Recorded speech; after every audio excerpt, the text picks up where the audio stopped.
Imagina você como um autor de fantasia. Um belo dia você acorda e fala assim, pô, vou escrever um livro. Ah, mas eu não vou escrever um livrozinho qualquer não. Eu vou escrever, sei lá, 5 volumes, cada volume com pelo menos mais de 1000 páginas, criar uns 700 personagens, uns 500 núcleos. Eu estou falando de Brandon Sanderson e hoje chegou a hora. Vamos conversar sobre essa pedrinha aqui. O Caminho dos Reis é o livro 1 do relato das Guerras das Tempestades.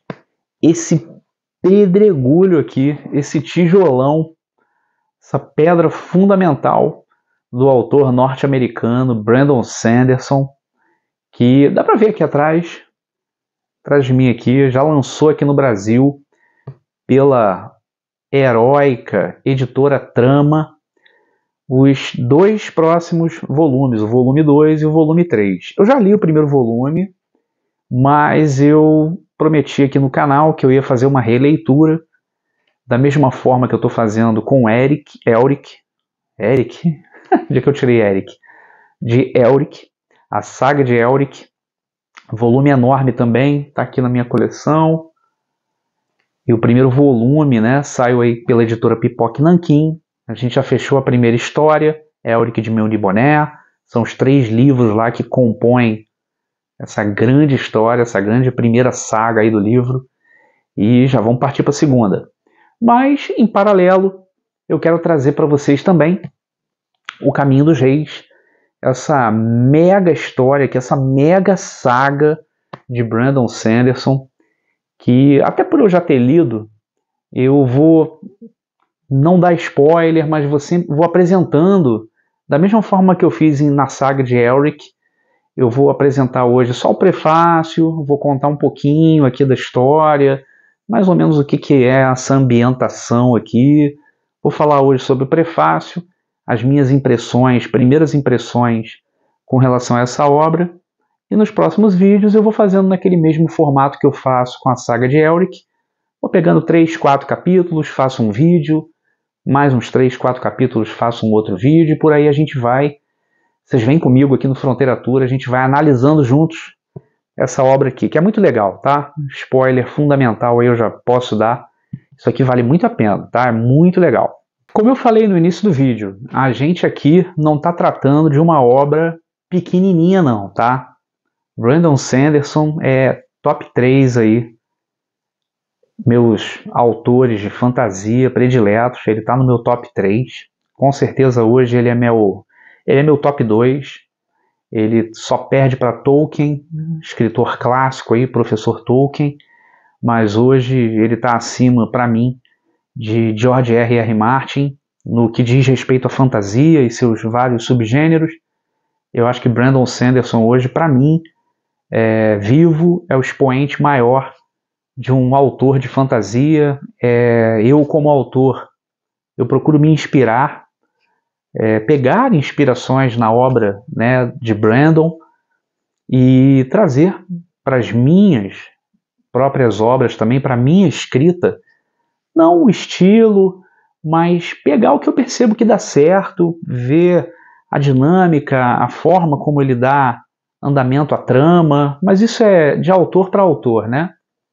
Em se tratando de obra, isso aqui, inclusive, tem, acho que as primeiras 12 a 15 páginas aqui do primeiro volume, dos relatos da Guerra das Tempestades, aqui em O Caminho do Rei, você vai ter um primeiro trecho muito bacana do próprio autor, onde ele descreve como é que foi a infância dele, que logo cedo, ainda aos 12 anos de idade, ele já estava começando a pensar em escrever vários protótipos de personagens que aqui nessa obra são personagens que ou são protagonistas ou são personagens secundários. Numa obra lá atrás, enquanto ele era ainda um adolescente e nunca publicou essa história especificamente, ele já tinha os protótipos desses personagens.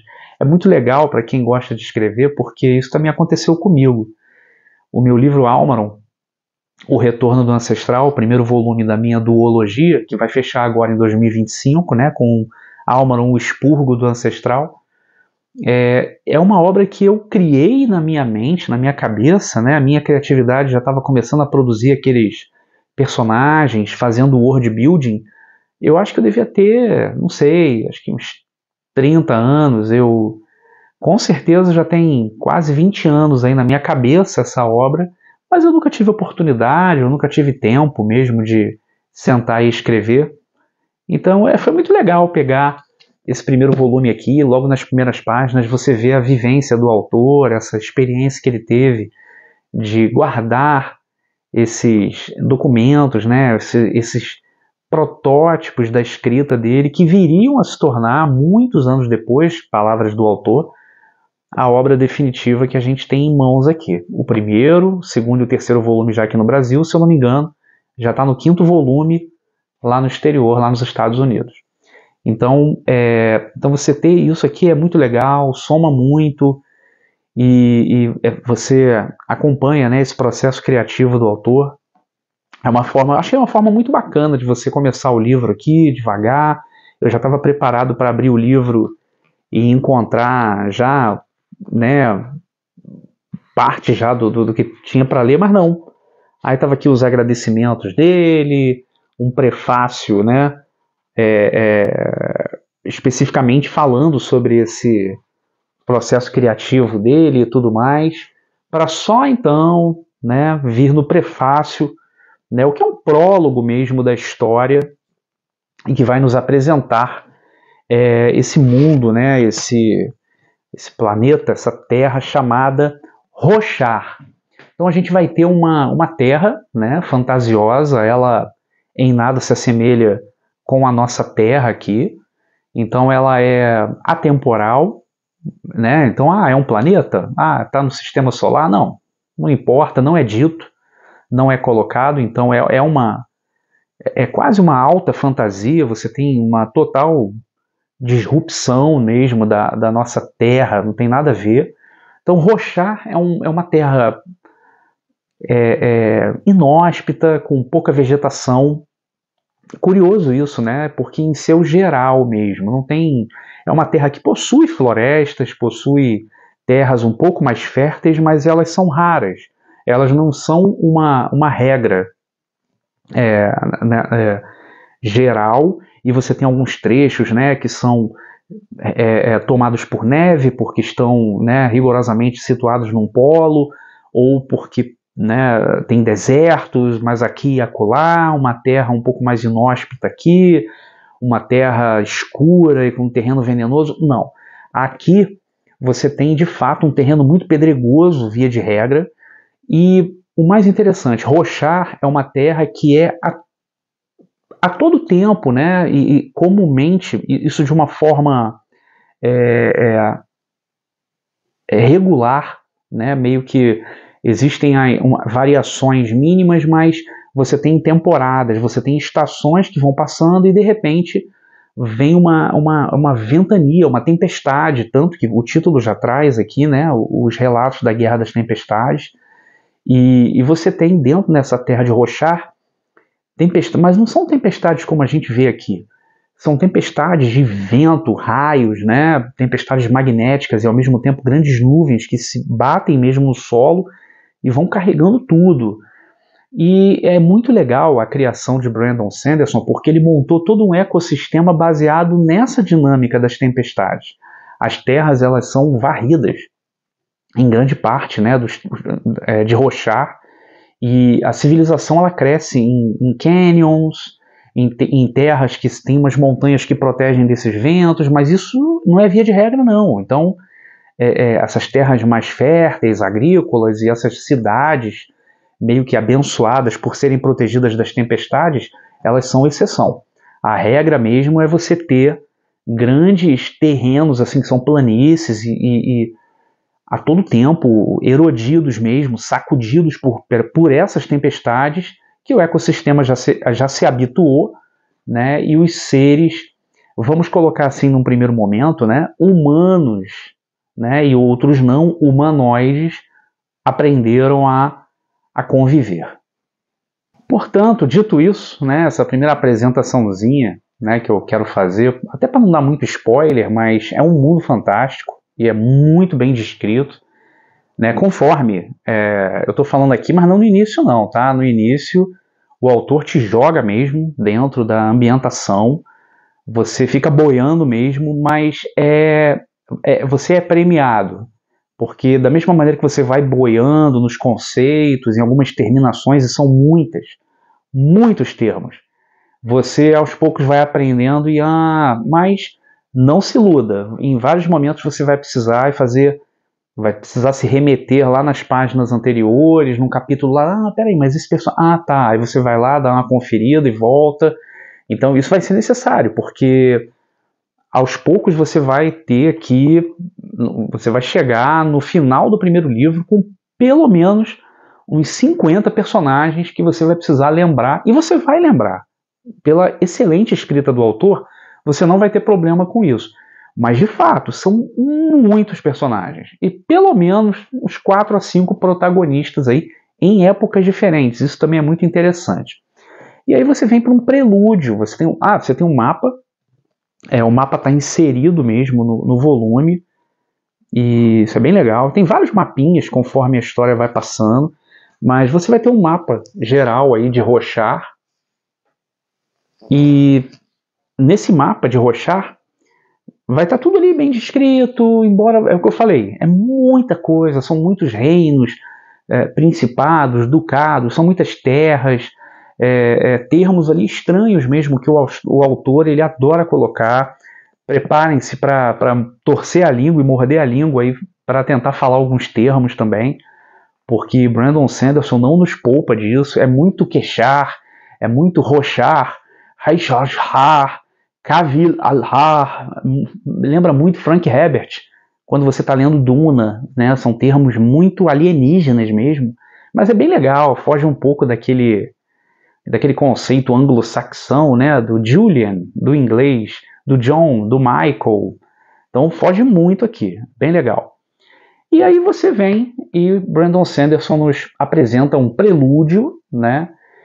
E esse prelúdio se passa num momento muito pretérito da história.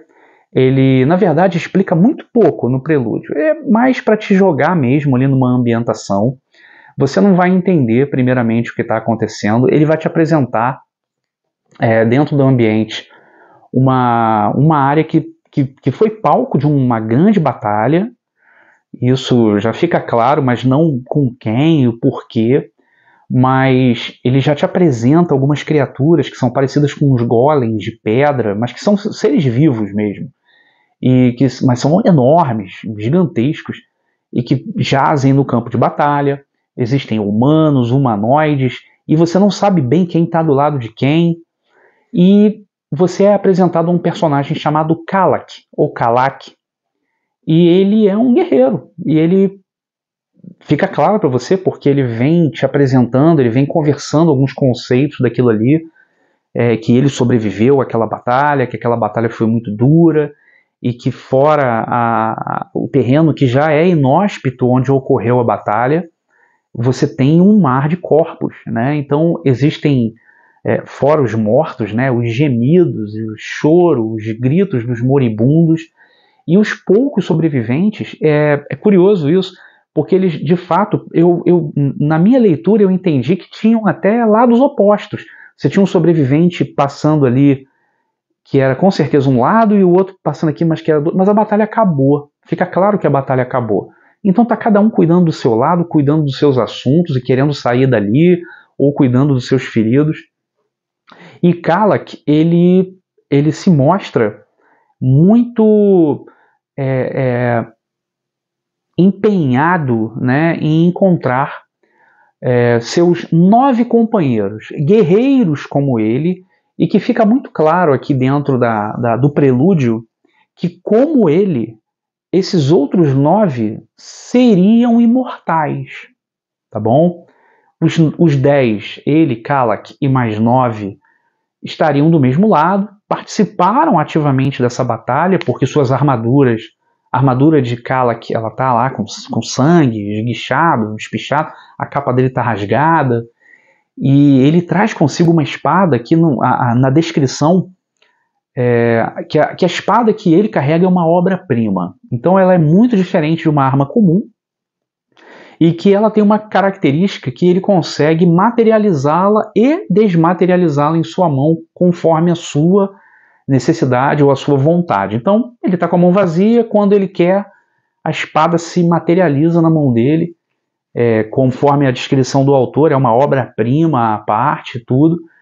E Kala que está ali passando pelo terreno onde ocorreu aquela batalha, procurando os companheiros tão imortais, a princípio, pelo que você entende ali no prelúdio, quanto ele, e ele vai encontrar um deles. Ele vai encontrar um companheiro chamado Jezreel.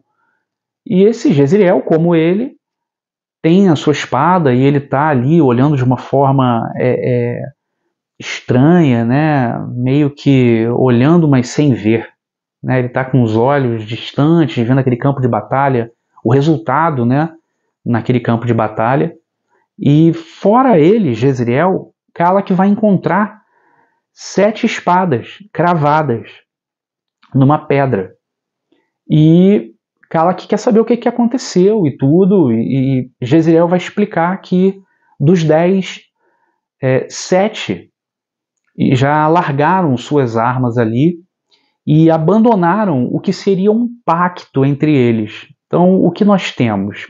Nós temos esses 10 guerreiros imortais, e fica claro que Jezreel seria meio que um líder, um rei entre eles. Ele teria tido, assim como os outros 9, uma participação fundamental nessa batalha que acabou de ocorrer. Eles foram atores muito significativos no resultado da batalha, inclusive. E é então que Jezreel ele vai admitir, né, para o companheiro dele, para Kalak, que ele está cansado daquelas batalhas, que ele está cansado daquela realidade, né, daquela luta toda, que não fica muito claro para o leitor nesse primeiro momento, ali no prelúdio, mas que deixa uma pista de que são tempos muito difíceis e que esses guerreiros, né, imortais, eles têm um papel fundamental nesse contexto primeiro aí, né, nesse primeiro momento aí da história. Isso vai ficar claro lá na frente, mas ainda no prelúdio fica muito confuso. Você não vai entender muito bem essa contextualização, como eu já falei. Você vai ter esse campo de batalha, você vai ter esses 2 guerreiros imortais muito cansados, e Jezreel, de uma forma melancólica, olhando para aquele campo de batalha, toda aquela destruição, aquela catástrofe gigantesca, e fica claro que ele não quer mais aquilo, e ele vai falar isso para Kala, que ele vai verbalizar: olha, eu estou cansado e acho que nós deveríamos sumir, nós deveríamos de fato quebrar essa irmandade. E ele fala para Kala que os outros 7, né, já toparam, e as espadas deles estão ali fincadas, né, numa pedra. E Kala que pergunta: mas como é que vai ser isso? Como é que nós vamos fazer? Como é que vai ser de agora em diante? E Jezreel, de uma maneira bem assim, ainda dentro de um contexto de mistério, ele fala: olha, vamos fazer, vai ser uma das nossas mentiras mais fáceis, né, da gente colocar, como se nós tivéssemos sido derrotados, e vamos sumir. E sempre que Jezreel fala isso, ele fala de uma forma que está realmente exausto com aquilo tudo. Lembrando que dos 10, né, desse grande grupo, dessa irmandade, desse sacramento que eles têm, um deles, um tal de Talenel, ele foi de fato morto durante essa batalha. E aí um ponto muito interessante, porque fica claro que a imortalidade deles não é no sentido de que eles não podem ser feridos ou não podem ser mortos. É muito bacana isso. Tanto que Talenel, um desses 10 guerreiros imortais aí, muito fortes, muito poderosos, ele é morto. E ele, dentro da conversa de Jezreel com Kalak, Talenel iria renascer. Ele passaria por uma uma provação, um momento de dor, de muito sofrimento, e renasceria. Não fica claro se ele vai renascer como um bebê, né, uma criança, se de fato eles têm esse tipo de concepção e nascimento ou não, se ele já vai ressurgir como esse homem completo. Isso não fica claro. E nós temos então o final do epílogo, né, esse primeiro momento, essa apresentação desse cenário de Roshar após essa batalha, as consequências dessa batalha e esse diálogo muito misterioso entre esses dois grandes e poderosos personagens que, muito embora tenham vencido a batalha de forma muito clara, fica evidente que foi muito cansativo e muito custoso. Eles estão muito cansados daquilo ali. Então nós temos o fim do epílogo. É bem curtinho, é bem rápida a leitura. Como eu falei, necessita de muita atenção, porque você vai ser apresentado a vários personagens. No início já nem tanto, mas já tem alguma coisinha. Mas são principalmente os detalhes, é uma atenção que você precisa ter na trama em si, para que você não se perca. Não se iluda. Em vários momentos você vai precisar voltar, você vai ter que voltar lá no capítulo anterior, pô, peraí, ou então 2, 3 capítulos antes para pegar, tá legal, era isso aqui, esse personagem é irmão desse, né, enfim. E aí você tem essa questão, porque como eu falei lá no início do vídeo, são, sem brincadeira, dezenas e dezenas de personagens, pelo menos uns 4 ou 5 protagonistas, uns mais, outros menos, mas é nesse nível aí. Fora as descrições, é tudo muito bem colocado pelo autor. E no próximo vídeo a gente continua aí com a nossa história, né, esse prelúdio misterioso. A gente inicia, e eu vou dar continuidade com os 3, 4 próximos capítulos, né, capítulo 1, 2, 3 e 4. E é interessante que o prelúdio ele termina de forma muito abrupta, e nós vamos para o capítulo 1, né, desse primeiro livro, né, O Caminho dos Reis, com um salto temporal gigantesco. A gente vai para o capítulo 1 após 4.500 anos dos fatos narrados aqui no prelúdio, ou seja, Calak, Jezreel, aquela batalha ali, os imortais, isso ocorreu 4.500 anos antes dos fatos que vão começar a ser narrados agora no capítulo 1 em diante, tá bom? Não vou dar muito spoiler, não. A gente vai fazendo essa visita aos poucos aqui nesse maravilhoso volume, nessa obra aqui que é fantástica. Eu já terminei de ler o primeiro volume, mas está sendo gostoso voltar a ler, porque realmente é uma história muito grande, é bastante coisa, e é sempre bom, é muito legal a gente ler um autor que, pô, escreve bem, fantasia, um apaixonado por fantasia também. E os personagens de Brandon Sanderson, eu sou suspeito, eles são fantásticos, muito bem escritos. E vamos dar continuidade nos próximos vídeos aí, nos capítulos subsequentes, tá joia? Foi uma grata surpresa para mim, quando saiu com a editora Trama. Eu já conhecia a obra em inglês, ficava pensando se chegaria aqui no Brasil e tal, mas tá vindo muita coisa do Brandon Sanderson. Então, pô, vale muito a pena pegar, tá mais barato, não é um livro muito caro. Como eu falei, você vai ter 1.230 páginas aqui nesse volume.